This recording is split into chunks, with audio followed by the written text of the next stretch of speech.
नमः। अथ श्रीमद्भगवद्गीता सांख्ययोगः द्वितीयोऽध्यायः।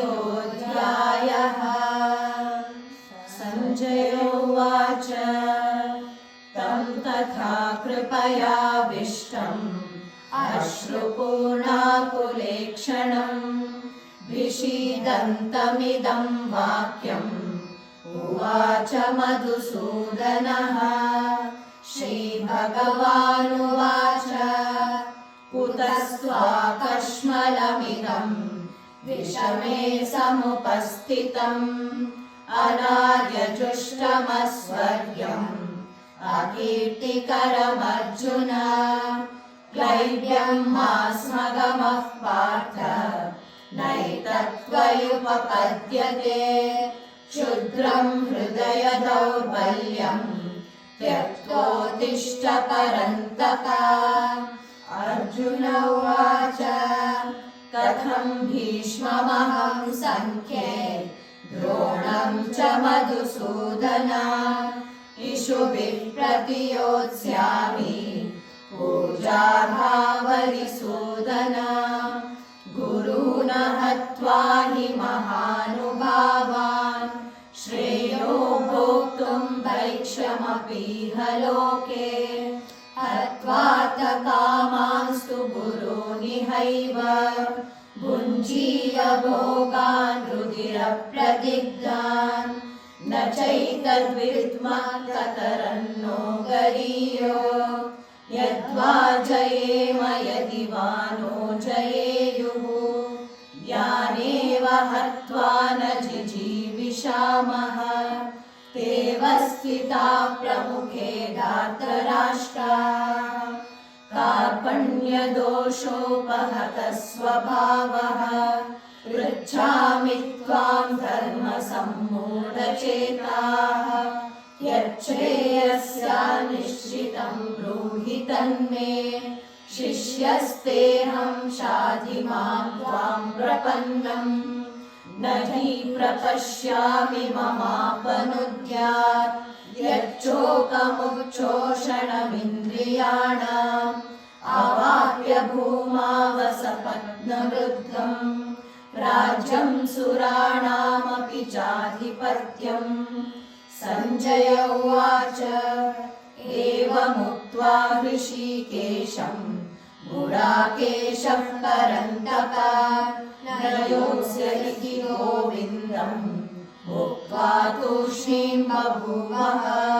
तमुवाच ऋषिकेशः प्रहसन्निव भारत सेनयोरुभयोर्मध्ये विषीदन्तमिदं वचः।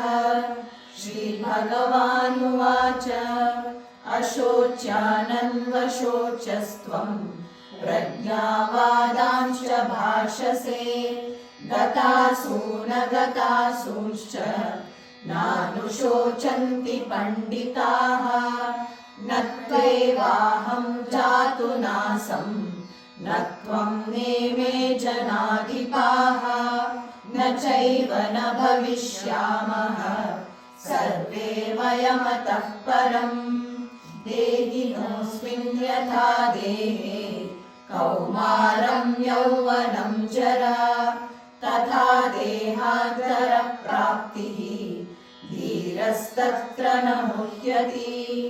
मात्रा स्पर्शास्तु कौन्तेय शीतोष्णसुखदुःखदाः आगमापायिनो नित्याः। तां स्थितिक्षस्व भारत यं हि न व्यथयन्त्येते पुरुषं पुरुषर्षभ। समदुःखसुखं धीरं सोमतत्त्वाय कल्पते। नासतो विद्यते भावो नाभावो विद्यते सतः। उभयोरपि दृष्टोऽन्तः त्वनयोस्तत्त्वदर्शिभिः। अविनाशि तु तद्विद्धि येन सर्वमिदं ततम्। विनाशमव्ययस्यास्य न कश्चित् कर्तुमर्हति। अन्तवन्त इमे देहाः नित्यस्योक्ता शरीरिणः अनाशिनो प्रमेयस्य तस्माद्युध्यस्व भारत य एनं वेति हन्तारम् यश्चैनं मन्यते हतम् उभौ तौ न विजानीतः नायं हन्ति न हन्यते न जायते म्रियते वा कदाचित् नायं भूत्वा भविता वा न भूयः अजो नित्यः शाश्वतोऽयं पुराणो न हन्यते हन्यमाने शरीरे वेदाविनाशिनं नित्यं यदेनमजमव्ययम् कथं स पुरुषः पार्थ कं घातयति हन्तिकम् वासांसि जीर्णानि यथा विहाय नवानि गृह्णाति नरोपराणि तथा शरीराणि विहाय जीर्णानि अन्यानि संयाति नवान् देहि नैनं छिन्दन्ति शस्त्राणि नैनं दहति पावकः न चैनं क्लेदयन्त्यापः न शोषयति मारुतः अच्छेद्योऽयमदाह्योऽयम् अक्लेद्यो शोष्य एव च नित्यः सर्वगतस्थाणुः अचलोऽयं सनातनः अव्यक्तोऽयमचिन्त्योऽयम् अविकार्योऽयमुच्यते तस्मादेवं विदित्वैनं नानुशोचितुमर्हसि अथ चैनं नित्यजातं नित्यं वा मन्यसे मृतं तथापि त्वं महाबाहो नैनं शोचितुमर्हसि जातस्य हि ध्रुवो मृत्युः ध्रुवं जन्म मृतस्य च तस्मादपरिहार्येत्वे न त्वं शोचितुमर्हसि अव्यक्तादीनि भूतानि व्यक्तमध्यानि भारत अव्यक्तनिधनान्येव तत्र का परिदेवना आश्चर्यवत् पश्यति कश्चिदेनम् आश्चर्यवद्वदति तथैव चान्यः आश्चर्यवच्चैनमन्यः शृणोति श्रुत्वाप्येनं वेद न चैव कश्चित् देहि नित्यमवध्योऽयं देहे सर्वस्य भारत तस्मात् सर्वाणि भूतानि न त्वं शोचितुमर्हसि स्वधर्ममपि चावेक्ष्य न विकम्पितुमर्हसि धर्म्यादियुद्धाश्रेयोऽन्यः क्षत्रियस्य न विद्यते यदृच्छया चोपपन्नं स्वर्गद्वारमपावृतम् सुखिनः क्षत्रियाः पार्थ लभन्ते युद्धमीदृशम् अथ चेत्त्वमिमं धर्म्यं सङ्ग्रामं न करिष्यसि ततः स्वधर्मं कीर्तिं च हित्वा पापमवाप्स्यसि अकीर्तिं चापि भूतानि कथयिष्यन्ति ते व्ययाम् सम्पादितस्य चाकीर्तिः मरणादतिरिच्यते भयाद्रणादुपरतम् मंस्यन्ते त्वां महारथाः येषां च त्वं बहुमतो भूत्वा यास्यसि लाघवम् अवाच्यवादांश बहून् वदिष्यन्ति तवाहिताः निन्दन्तस्तव सामर्थ्यं ततो दुःखतरं नु किम् हतो वा प्राप्स्यसि स्वर्गम् जित्वा वा भोक्ष्यसे महीम् तस्मादुत्तिष्ठ कौन्तेय युद्धाय कृतनिश्चयः सुखदुःखे समे कृत्वा लाभालाभौ जयाजयौ ततो युद्धाय युज्यस्व नैवं पापमवाप्स्यसि येषा ते विहिता सांख्ये बुद्धिर्योगे त्विमां शृणु बुद्ध्या युक्तो यया पार्थ कर्मबन्धं प्रहास्यसि नेहाभिक्रमनाशोऽस्ति प्रत्यवायो न विद्यते स्वल्पमप्यस्य धर्मस्य त्रायते महतो भयात् व्यवसायात्मिका बुद्धिः एकेह कुरु नन्दन बहुशाखाह्यनन्ताश्च बुद्धयो व्यवसायिनां यामिमां पुष्पितां वाचं प्रवदन्त्यविपश्चितः वेदवादरताः पार्थ नान्यदस्तीति वादिनः कामात्मानः स्वर्गपराः जन्मकर्मफलप्रदां क्रियाविशेषबहुलां भोगैश्वर्यगतिं प्रति भोगैश्वर्यप्रसक्तानां तयापहृतचेतसां व्यवसायात्मिका बुद्धिः समाधौ न विधीयते त्रैगुण्यविषया वेदा निस्त्रैगुण्यो भवार्जुन निर्द्वन्द्वो नित्यसत्त्वस्थो निर्योगक्षेम आत्मवान् यावानर्थ उदपाने सर्वतः सम्प्लुतोदके तावान् सर्वेषु वेदेषु ब्राह्मणस्य विजानतः कर्मण्येवाधिकारस्ते मा फलेषु कदाचन मा कर्मफलहेतुर्भूः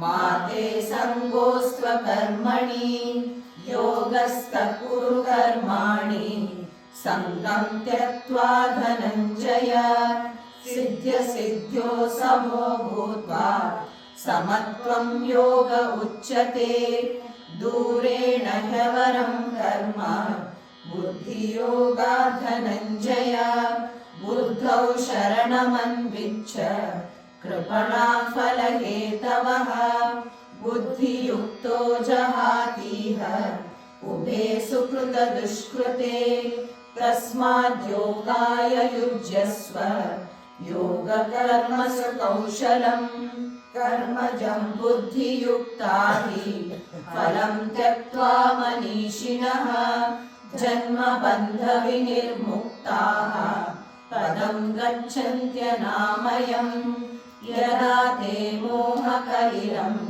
बुद्धिर्व्यतितरिष्यति तदा गन्तासि निर्वेदं श्रोतव्यस्य श्रुतस्य च श्रुतिविप्रतिपन्ना ते यदा स्थास्यति निश्चला समाधावचला बुद्धिः तदा योगमवाप्स्यसि अर्जुन उवाच स्थितप्रज्ञस्य का भाषा समाधिस्थस्य केशव स्थितधीर्तिं प्रभाषेत किमासीत व्रजेत किम् श्रीभगवानुवाच प्रजहाति यदा कामान् सर्वान् पार्थमनोगतान् आत्मन्येवात्मना तुष्टः स्थितप्रज्ञस्तदोच्यते दुःखेष्वनुद्विग्नमनाः सुखेषु विगतस्पृहः